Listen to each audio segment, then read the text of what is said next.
देखिए, जो आक्षेप है पूर्णतया बेबुनियाद और तथ्यहीन है।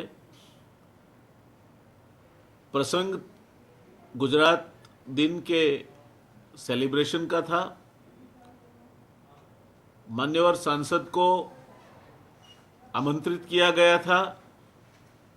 अब जब आप कहीं मेहमान के रूप से और खास करके आप सांसद बन के जा रहे हैं, ऐसे मौक़ों पे पहले भी 15 अगस्त से लेकर और 2-3 मौक़ों पे उन्होंने इस तरह की विरोध प्रदर्शन करने का काम किया था। उनकी जो बात है कि उन्हें मुख्यमंत्री जी से कुछ रिप्रेजेंटेशन करना था, वो भी बेबुनियाद इसलिए है कि हर मंगलवार को माननीय मुख्यमंत्री जी सांसद और विधायकों को मिलते हैं, तो वो फोरम नहीं था। फिर भी हालांकि जिला कलेक्टर ने कहा कि अगर आपको कुछ बात वहां तक पहुंचानी है आप हमें दे दीजिए, ये प्रसंग नहीं है, प्रसंग के उचित आप गरिमापूर्ण वर्तन करें तो अच्छा रहेगा। मगर जब ये लगा कि ये वो उनके विरोध प्रदर्शन पे ही तुली है, तो मैं समझता हूँ ये एक प्रशासनिक प्रक्रिया थी और प्रशासनिक प्रक्रिया के तहत पुलिस को जो कार्रवाई करनी पड़ी वो उनके लिए मैं समझता हूँ कि करीब करीब कंपल्शन थी। एक और भी बात है कि ऐसे कई किस्से सतह पे आए हैं जिनमें या तो डॉक्टर तावियाड या उनके कुटुंबी या उनसे जुड़े हुए लोगों में कहीं ना कहीं जमीन से लेकर संस्था जो चलाते हैं गैररीतियां पकड़ी गई है, और शायद ये सब वजह से वो व्यग्र थी और वो व्यग्रता का ये मैं समझता हूँ कि एक आउटकम था। जहाँ तक सरकार का सवाल है, बदसलूकी सांसद के साथ कर नहीं गई थी। उन्होंने सामने चल के पुलिस के साथ खींचातानी की,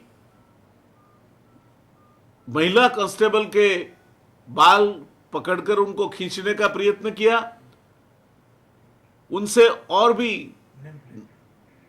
निपटकर उन्होंने छूटने का प्रयत्न किया। फलस्वरूप इन्होंने कहीं कांस्टेबलों को इजा पहुंचाई, कहीं इनकी नेम प्लेट तोड़ दी, लैपल पे जो लगती है। और हो सकता है कि यह संघर्ष जो हुआ उसमें कहीं इनको भी थोड़ी बहुत इजा हुई होगी, तो उन्होंने पुलिस को बताया कि उन्हें दिल्ली जाना है। पहले वो उस बहाने उन्हें बड़ौदा ले आई और फिर अस्पताल जाके उन्होंने जैसे ये इंजरीज इनको पुलिस की ओर से कोई एट्रोसिटीज हुई है उन पे या पुलिस की ओर से बल प्रयोग हुआ हो, उसकी वजह से हुई है, ये मुद्दा बना के मैं समझता हूँ कि पूरी जो घटना है इसको अगर सही परिप्रेक्ष्य में देखें तो ये घटना उनकी ही खुद की जो प्रवृत्ति है, उनके खुद की जो डिजाइन्स थी उसके मुताबिक ये पूरी घटना का घटनाक्रम रहा है। न कहीं राज्य सरकार न कहीं मुख्यमंत्री जी इस घटना के लिए जिम्मेवार है। जो भी कार्रवाई हुई वो प्रशासनिक प्रक्रिया थी और प्रशासनिक प्रक्रिया के तहत जो कार्रवाई करना जरूरी था ताकि जो 1 मई जो गुजरात के स्थापना दिन का फंक्शन है वो सही ढंग से चल सके, उतना ही पुलिस की ओर से भी हुआ है। और मैं समझता हूं कि ये बात को बतंगड़ कर ये पूरा मुद्दा अब उछाला जा रहा है। देखिए, आप जब विरोध प्रदर्शित करते हैं तब कहीं न कहीं पुलिस आपको रोकने का प्रयत्न करती है। अगर उसमें आपको कहीं खरोच लग जाए या आप किसी और को खरोच लगा दे, तो मैं समझता हूं कि ये जो प्रतिक्रिया और क्रिया दोनों उसके लिए जिम्मेवार है। और मैं ये जरूर कहूंगा कि इसमें जो मैंस रिया यानी कि गुनाहित मनोवृत्ति से जो कार्यवाही होनी चाहिए या जानबूझकर ऐसी कार्रवाई होनी चाहिए, ऐसा कोई मैं नहीं मानता कि पुलिस के अपने दिमाग में भी होगा। घटना जिस तरह से घटी इसका स्वाभाविक क्रिया और प्रतिक्रिया का ये मुद्दा है, इससे आगे इसमें कुछ नहीं है। और शायद व्यग्र इसीलिए है, फिर से मैं कहूंगा कि कुछ गैर रीतियां अब सतह पे आई है। आरजेडी नेता लालू यादव ने संसद के अंदर यह मांग की कि इस घटना के लिए जो है नरेंद्र मोदी जिम्मेदार हैं, उनके खिलाफ कार्रवाई की जानी चाहिए। देखिए, लालू जी की अपनी एक सोच है।